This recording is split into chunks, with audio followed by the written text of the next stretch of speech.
ठीक है, मैं आज आपसे एक बात पूछना चाहता हूँ।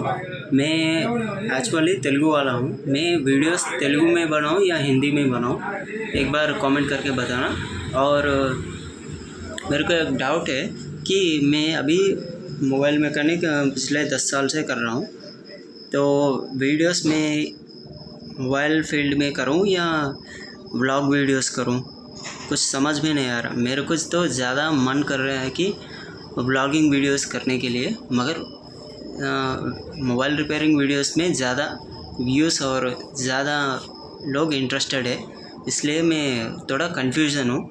अगर आपको पता है तो ज़रा कमेंट करके बताना और इस वीडियो को लाइक करना मत भूलना, ठीक है। ये मेरा पहला व्लॉग वीडियो है, देखेंगे क्या होता है कि। ओके, मिलते हैं गैस अगली वीडियो में।